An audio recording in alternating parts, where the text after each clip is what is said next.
네, 안녕하세요. NCS 수험생 여러분. 저는 여러분들과 의사소통 능력 같이 공부하게 될 강사 김지영이라고 합니다. 이 NCS는요, 직무 능력 평가의 기준이 되는 건데요. 여러분들과 함께 이론 공부하면서 시작을 해보도록 하겠습니다. 자, 먼저 의사소통 능력이라 뭔지 한번 같이 이론을 보도록 할게요.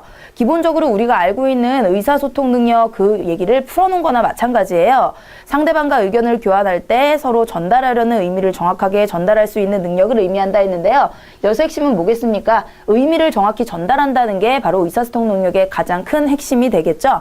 그러기 위해서 우리가 문서를 읽고 이해하는 능력 외에도 요즘에는 외국어 능력에 대해서 같이 준비를 하셔야 할 것 같습니다. 먼저 문서적인 측면의 의사소통을 한번 보도록 할게요. 문서적인 측면이라고 하는 거는요. 자, 문서 이해 능력과 문서 작성 능력으로 나뉘어집니다. 문서 이해 능력은 말 그대로요. 내가 문서를 보고 정확한 정보를 획득하고 수집하여서 종합하는 그런 능력을 이야기하고요. 문서 작성 능력이라고 하는 거는 내가 그만큼 남들에게 전달하고자 하는 그 목적에 맞게 정확한 내용을 효과적으로 작성하기 위한 능력을 뜻한다고 보시면 됩니다. 가장 문서로 우리가 회사에서 모든 커뮤니케이션이 이루어지기 때문에요. 문서 이해 능력과 작성 능력이 기본적인 의사소통 능력의 핵심이라고 보실 수가 있겠습니다. 자, 그 다음에는 언어적인 측면의 의사소통입니다. 우리가 회사에서 여러 사람들과 관계를 맺을 때 기본적으로 이루어지는 것들이 언어를 통한 의사소통이잖아요. 그렇기 때문에 여기서는 경청 능력과 의사표현력이 가장 중요한 역할이 되겠습니다. 자, 그 다음에 우리가 네 번째로 그럼 어떻게 바람직한 의사소통을 해야 하는지 그 저해야 하는 요인을 한번 살펴볼 건데요. 회사에서 가장 많이 일어나는 문제들이 바로 여기 세 가지로 정리가 돼 있습니다.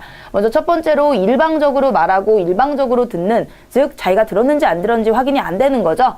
자, 두 번째는요, 자기는 전달했다고 생각을 했는데 전달이 안 된 경우, 아니면은 아는 줄 알았는데라고 이야기하는 경우는 제대로 된 의사소통이라고 말할 수가 없겠죠. 자, 그 다음에 세 번째는 말하지 않아도 당연히 알 거라고 하는 이런 문화 자체도요, 의사소통 능력에 해를 끼치는 그런 요소에 해당한다고 볼 수 있겠습니다. 자, 그러면 우리가 이런 의사소통 능력을 어떻게 개발해야 하는지 한번 팁 보도록 할게요. 자, 사후 검토라고 하는 거는 우리 의사소통이 제대로 이루어졌는지 확인하는 작업이 되고요. 자, 피드백이라고 하는 건 내 이야기를 제대로 들었는지 아니면 내가 남의 이야기를 정확히 이해했는지 다시 되묻고 서로 물어보는 과정이 피드백이 되겠죠. 자, 그 다음에 언어는요, 괜히 복잡하게 이야기할 필요가 없습니다. 언어는 단순 명료하게 진행을 해야 되겠고요. 경청을 할 때도 내가 정확하게 듣고 있다는 걸 표현해주는 적극적인 경청이 중요하고요. 이야기를 할 때는 감정에 구애받지 않고요. 감정 조정 능력까지 우리가 생각해 볼 문제라고 생각이 됩니다. 자, 그러면 이번에는 본격적으로 문서 이해 능력에 대해서 자세히 알아보도록 하겠습니다. 자, 문서 이해 능력이란 것은요, 직업 현장에서 자신의 업무와 관련된 인쇄물이나 기호화된 정보 등 필요한 문서를 확인하여 문서를 읽고 이해하여 요점을 파악하는 능력이다. 결국에 문서를 확인해서 내가 정확한 내용을 파악할 수 있는지 그거에 대한 이해를 물어보는 게 문서 이해 능력입니다. 그렇기 때문에 여기 나와 있는 문장이나 정보를 정확히 이해하는 게 필요할 것이고요. 여기에 함께 나와 있는 도표나 수나 기호 같은 것들도 분명하게 이해할 수 있는 능력이 필요하겠죠. 자, 그러면 우리가 직장에서 필요한 문서 이해 능력이란 어떤 것들이 있냐? 기본적으로 문서를 읽고 이해할 수 있는 능력이 필요하고요. 두 번째는 나에게 필요한 목적에 맞는 알맞은 정보를 구별하고 비교하여 통합할 수 있는 능력이 필요하다고 보겠습니다. 세 번째는 내가 문서에 나타난 다른 사람의 이야기를 이해해서 요약 정리할 수도 있어야 완벽한 문서 정리를 했다라고 생각을 할 수 있겠죠. 자, 그럼 문서의 종류와 그 용도에 따라서 어떻게 달라지는지 한번 살펴보도록 할게요. 공문서는요, 말 그대로 공무 집행을 목적으로 하는 그런 문서입니다. 보통 행정기관에서 이루어지는 그런 공무 집행과 관련된 문서라고 생각을 하시면 되고요. 기획서는요, 아이디어를 내기 위해서 내가 이러이러한 아이디어를 통해서 이런 결과를 얻었다라는 프로젝트 같은 경우를 문서로 많이 만드는 형식이겠죠. 그래서 내 것을 뽑아달라, 나의 이런 기획안을 채택해달라라는 설득의 목적을 가진 그런 문서로 보게 되겠습니다. 자, 그 다음에 기한서는요, 어떤 회사 업무에 대해서 협조를 구하거나 아니면 자기 의견 이랬으면 좋겠다라고 이야기하는, 보통 사내에서는 공문서라고 불리기도 하지만요, 다른 회사와의 업무에서는 기한서, 이렇게 이야기를 합니다. 자, 그다음에 네 번째는 보고서가 있겠는데요. 말 그대로 보고하는 그런 문서입니다. 자기가 지금 하고 있는 업무의 현황이나 진행 상황 아니면은 어떤 과정이나 결과 같은 것들을요. 이런 보고할 때 작성하는 문서라고 보시면 되고요. 자, 설명서는 우리가 소비자들이 가장 많이 접할 수 있는 이런 실용적인 문서죠. 어떤 상품에 대해서 특성이나 작동 방법이나 어떻게 조작하는지 이런 것들을 설명하기 위한 그런 문서를 말합니다. 자, 보도자료는요, 언론을 상대로 자기들에게 이런 보도자료를 제공을 하는 건데요. 우리 회사의 정보가 이런 것들이 기사로 낼 만하다 이렇게 제공을 하면 이것들을 기사로 써달라라고 요청하기 위한 것들을 보도자료라고 합니다. 자, 자기소개 전에 회사 들어갈 때 우리 한 번씩은 다 써봤을 텐데요. 자기 스스로에 대해서 뭐 성장 과정이나 환경이나 내가 이 회사에 왜 입사하게 됐는지 앞으로 어떻게 하겠다 뭐 이런 것들 자기 소개하는 문서겠죠. 자, 비즈니스 레터는 말 그대로 이메일입니다. 그래서 이거는 작게는요, 비공식적인 문서로 치기도 하지만요, 기본적으로 사업이나 아니면 고객에게 보내는 이런 편지를 이메일로 보내기 때문에 공식적인 문서를 정할 때도 요새는 많이 비즈니스 레터를 사용하는 편이기도 하죠.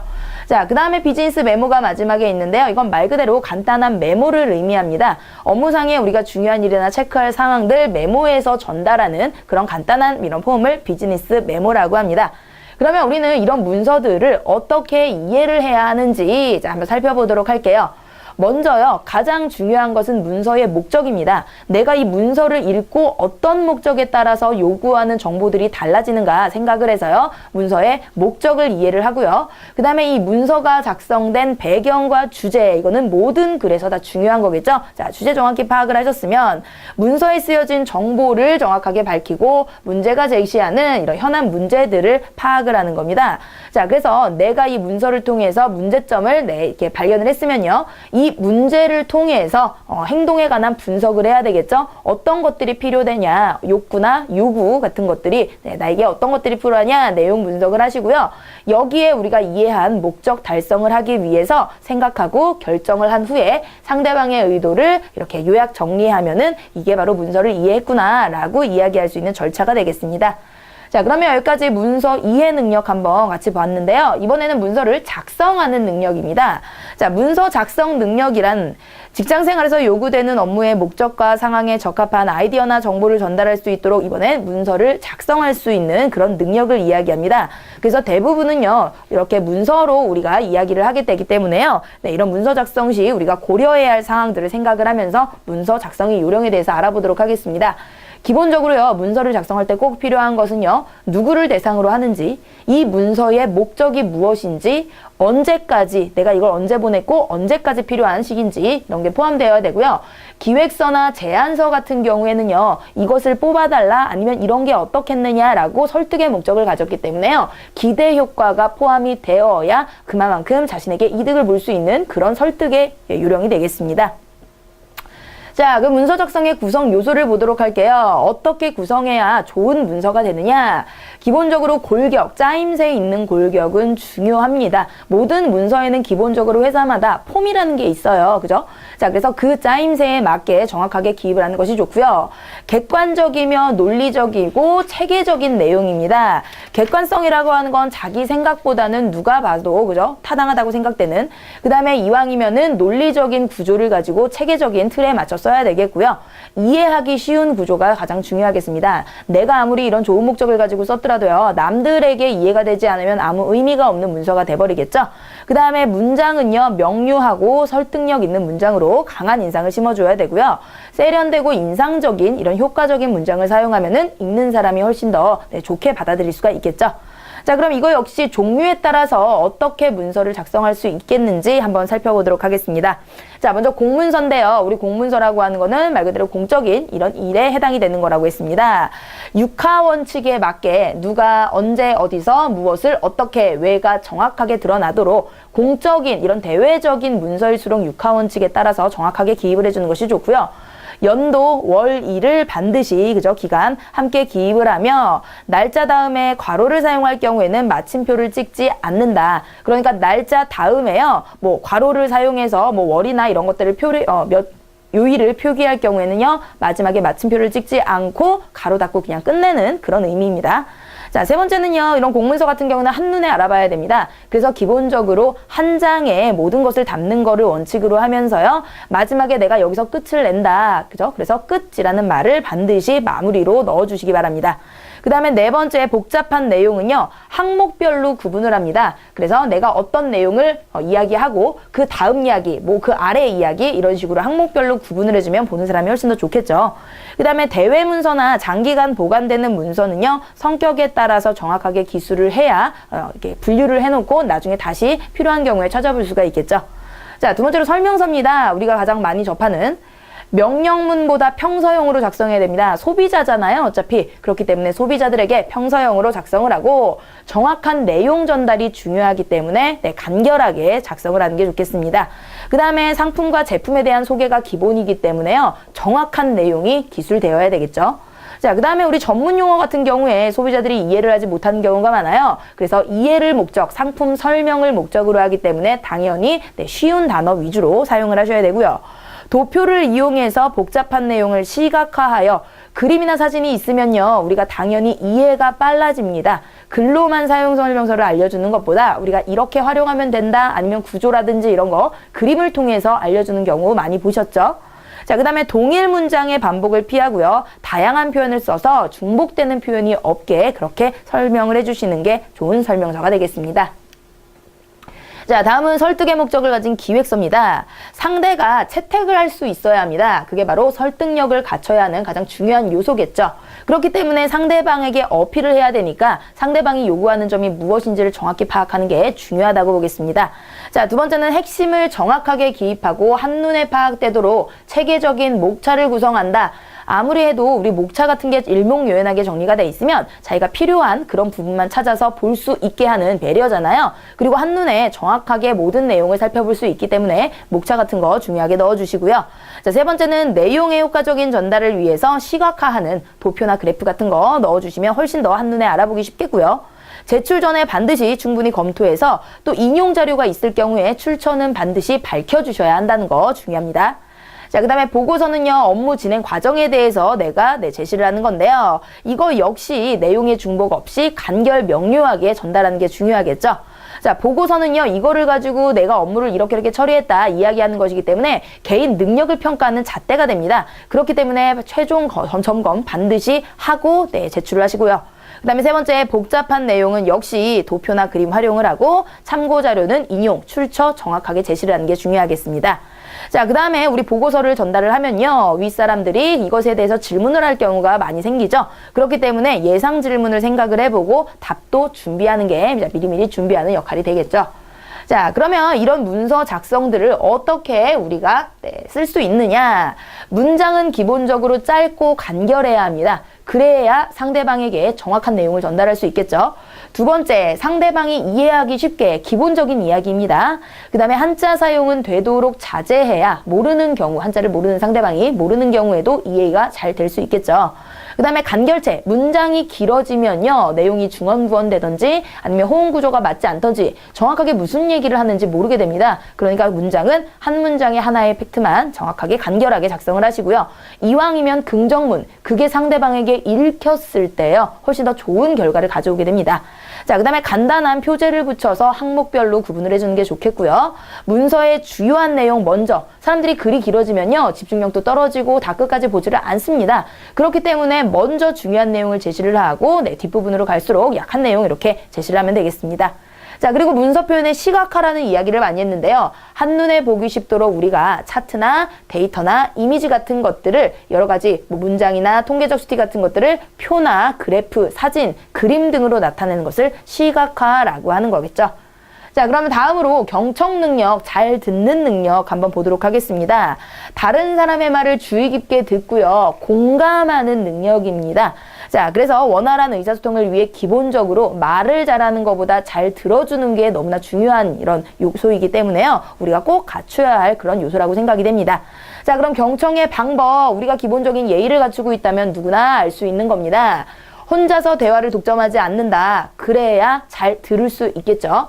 두 번째는 상대방의 말을 가로채지 않고요. 이야기 가로막지 않고요. 의견이 다르더라도 일단 수용을 하는 게 좋습니다. 그래서 네가 그렇구나. 하지만 나는 이렇게 생각해라고 먼저 수용을 하고 자기 이야기를 하는 게 훨씬 상대방에게 좋은 인상을 심어줄 수 있고요.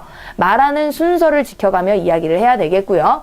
논쟁에서는 먼저 상대방의 주장을 들어주는 게 좋습니다. 왜냐하면 내 이야기를 하고 나중에 반박을 듣는 것보다 상대방의 이야기를 충분히 들어주고요. 그거에 대한 반박이나 자기 의견을 내세우면은 좋은 인상도 심어줄 뿐더러 그 사람의 의견에 대한 반박도 쉽게 할 수 있겠죠. 자, 그다음에 우리나라 사람들이 약한 시선을 맞추는 아이 컨택이라고 그러죠. 이런 것들도 중요한 요소. 내가 네 얘기에 관심이 있고 잘 듣고 있다라는 걸 보여주는 역할을 하게 됩니다. 자, 그 다음에 귀로만 듣지 말고 오감을 동원해 적극적으로 경청한다. 남자분들 이런 거 잘 못하시는데요. 여자분들 이렇게 하나 이야기하면 맞장구를 쳐주고 온몸으로 그렇게 맞장구를 쳐주고 하잖아요. 그런 것들이 경청의 방법이라고 하나 생각하시면 되겠습니다. 자, 경청의 올바른 자세입니다. 이거는 뭐 기본적으로 예의를 지킨다라는 생각으로 한번 보시면 되겠습니다. 자, 경청의 올바른 자세는요, 상대방을 정면으로 마주해야 합니다. 그래야 내가 너와 함께 이야기할 준비가 되어 있다라는 걸 보여주는 걸 테고요. 자, 손이나 다리를 꼬지 않는, 즉 손으로 팔짱 끼는 거라든지 다리를 꼬고 앉는 거는 기본적으로 예의에 어긋나죠. 이것은요, 상대방으로 하여금 개방적이지 않고 나는 폐쇄적이고 너의 이야기에 반박할 이런 준비로 사람들이 느끼기 때문에요, 마음을 열지 않는 모습입니다. 그러니까 그런 포즈를 취하지 않으셔야 마음을 열었다고 상대방이 느낄 수가 있는 거겠죠. 자, 그 다음에 상대방을 향해서 상체를 기울여 앉아야 내가 주의 깊게 네 얘기에 관심이 있구나 하는 느낌을 줄 수 있고요. 우호적인 눈의 접촉, 그죠? 눈이 바로 말에 가장 중요한 이런 역할을 합니다. 자, 비교적 편안한 자세를 취해서 자기가 전문가다운 자신만만함을 보여주면 훨씬 더 좋겠죠. 자, 그러면 이제 의사 표현 능력을 한번 보겠습니다. 잘 들어주었으면 나도 이런 의사 표현 능력을 정확하게 활용을 해야 되겠죠? 자, 의사 표현 능력이란 문제 살펴보도록 하겠습니다. 말하는 사람이 자신의 생각과 감정을 듣는 사람에게 음성 언어와 신체 언어로 표현하는 능력이다 라고 했는데요. 음성 언어는 우리가 하는 말이고요. 신체 언어는 비언어적인 표현이죠. 여기 하나 더 추가하면 반언어적인 목소리의 톤이라든지 크기라든지 높낮이라든지 이런 모든 요소들이 한꺼번에 복합돼서 표현이 되는 게 의사표현 능력이라고 합니다. 자, 그래서 이런 의사표현 능력은요, 어떤 직장 간의 관계나 개인 간의 관계, 이런 모든 조직의 관계를 유지하고 업무 성과를 높이는 데 필수적인 능력이겠죠. 자, 원활한 의사소통을 위해서 우리가 알아봐야 될 것들을 몇 개 보도록 하겠습니다. 먼저 좋은 화법을 위해서는요, 많은 독서가 필요합니다. 독서를 통해서 우리가 좋은 글 아니면 좋은 문장을 우리가 구현을 해낼 수도 있고요. 뭐 기본적으로 상식도 많아질 수 있겠죠. 자, 두 번째는요, 말을 하기 전에 먼저 잘 들어줘야 됩니다. 좋은 청중이 되어라. 그래야 그 사람이 이야기하고자 하는 것에 대해서 내가 맞장구도 쳐줄 수 있고 아니면은 그 기준에 맞춰서 상대방의 말을 받아줄 수도 있잖아요. 자, 칭찬 너무나 중요한 거겠죠? 칭찬에 인색하지 마시고요. 공감하고 긍정적으로 보이게 하라는 것은 원활한 의사소통의 기본이겠죠? 자, 그리고 상대방이 자신을 칭찬해 준다고 너무 우쭐해대지 마시고 겸손함을 잃지 마시고 좋은 관계를 유지하고 싶은 상대에게 먼저 자기 속마음을 드러내시면 훨씬 더 상대방도 효력을 발휘를 할 것이고요. 같은 내용보다도요, 완곡적으로, 그죠? 직접적으로 이야기하는 것보다는 우회적으로 돌려서 이야기하는 게 좋은 결과를 가져올 수 있습니다. 자, 그 다음에 첫 마디 말, 우리가 처음부터 본론을 시작하는 것보다요, 첫 마디 말을 어떻게 시작을 하는지에 따라서 그 사람의 전체 인상이 좌우된다고 하죠. 말도 마찬가지입니다. 자, 그 다음에 이성과 감성의 조화를 꾀해라 라고 얘기했는데요. 이성, 논리적으로 이야기하는 겁니다. 근데 우리가 대화를 하다 보면 논리만으로는 해결이 되지 않는 것들이 많습니다. 그래서 감성의 조화를 꾀하라 라고 이야기가 나오는 거고요. 대화의 룰, 우리 아까 이야기했듯이 상대방의 말을 가로막지 않고 혼자서 의사표현 독점하지 않고요. 반론의 기회도 주고 임의로 자기 마음대로 화제를 바꾸지 않는, 그리고 중요한 거 문장은요, 주어부터 서술어까지 정확하게 다 말해주는 게 정확하고 논리적인 표현이 되는 겁니다. 자, 그리고 우리 이런 세계화 시대에 맞추어 기초 외국어 능력도 기본적으로 우리가 가지고 있어야 하는 그런 능력이겠죠. 자, 근데요, 외국어를 너무 잘하는 뭐 이런 능력을 얘기하는 것이 아닙니다. 외국인들과의 의사소통을 하는 경우는 사실 회사에서 그런 해외 지사를 나가든지 이런 게 아니고서는 그렇게 많지 않아요. 그러니까 직업 생활 중에서 우리가 필요한 문서에 대한 이해, 아니면 우리가 문서를 보내거나 할 때 쓸 수 있는 요 정도 의사표현이나 이런 경청하는 기초적인 의사소통 능력을 외국인과도 자연스럽게 할 수 있는 이런 능력을 뜻하는 겁니다. 자, 그러면 이런 능력 어떻게 위에 공부를 할 수 있을지 한번 살펴보도록 하겠습니다. 외국어 공부는요, 우리가 목적이 중요합니다. 내가 여행을 가기 위해서 공부를 한다면 그날까지, 여행 가는 날까지 열심히 하겠죠. 이거 역시요, 우리가 어떤 목적, 목표를 정해서 공부를 하면 훨씬 더 효율적인 공부가 되겠고요. 매일 30분씩 눈과 손, 입에 뵐 정도로 반복하여 공부하자. 뭐 이거는요, 네, 말로만 하는 게 아니라요, 온 감각을 다 동원해서 외국어를 배우는 것이 훨씬 더 습득이 잘 된다고 합니다. 자, 실수를 두려워하지 말고 기회가 있을 때마다 외국어를 말하자. 자, 이게 바로 우리나라 사람들 많이 못하는 거죠. 아무리 토익 점수 좋고 이래도요, 외국 사람들 만나면 얼어버려서 말이 잘 안 나온다고 하잖아요. 가장 중요한 능력이 바로 대화 능력입니다. 자, 그 다음에 외국어와 친해질 수 있도록 쉬운 외국어 잡지나 원서 같은 거 많이 접하시는 것도 좋겠고요. 혼자 공부하는 것보단 라이벌을 정하고 공부하거나 아니면 업무와 관련된 외국어의 주요 용어들은 꼭 기억을 해두시는 게 좋겠죠. 자, 그 다음에 출퇴근 시간에 짬짬이 뭐 라디오 같은 것들을 통해서 요새 네, 많이 외국어 공부하시는 분들 많고요. 외국어 단어 암기할 때는 그림 카드도 사용해보자. 가능하면 외국인 친구들 많이 사귀어서 대화할 수 있는 기회를 많이 만들어보면 좋겠습니다. 자, 이런 게 중요한 겁니다. 외국인과 의사소통할 때 피해야 할 행동, 서로 문화와 사회적인 것들이 다르기 때문에요. 우리가 조심해야 할 것들을 몇 가지 알아보도록 할게요. 자, 상대방을 볼 때 흘겨보거나 아예 보지 않는 행동, 이거는 우리나라에서도 마찬가지죠. 전 세계 공통적으로요, 상대방 눈을 맞춰주고 그 다음에 잘 듣는다 라고 이야기하는 좋은 표정으로 바라봐주는 게 좋겠고요. 팔이나 다리를 꼬는 행동, 이거는 반감을 가질 수 있게 하는 열린 마음이 아니라는 겁니다. 표정 없이 말하는 거, 우리나라 사람들 너무 표정이 딱딱하다 그러잖아요. 네, 웃으면서 이왕이면 밝은 표정으로 이야기해주는 게 좋겠고요. 대화에 집중하지 않는 거, 이거는 누구에게나 예의가 어긋나고요. 맞장구를 치지 않거나 고개를 끄덕이지 않는 거, 이거는 외국 사람들일수록 훨씬 더 이런 표현들이 자유롭고 네, 활발하죠. 그래서 우리도 이렇게 맞장구 쳐주고 고개를 끄덕이면서 내가 네 의사 표현을 제대로 이해하고 있다, 잘 듣고 있다라는 걸 보여주는 이런 리액션이라고 생각을 하시면 됩니다. 그 다음에 자료만 보고 얘기하는 거, 이것도 네, 좋지 않은 행동이고요. 바르지 못한 자세, 한숨이나 하품, 다른 일을 하며 듣는 거, 이건 기본적인 예의에 어긋나죠. 자, 그 다음에 뭐 상대방의 이름이나 호칭을 자기 임의대로 불러서는 안 됩니다. 어떻게 부를지 먼저 물어보고 그것에 대해 불러주는 게 좋겠습니다. 자, 이렇게 기본적인 네, 의사소통 능력 전반에 대해서 우리가 한번 살펴봤습니다.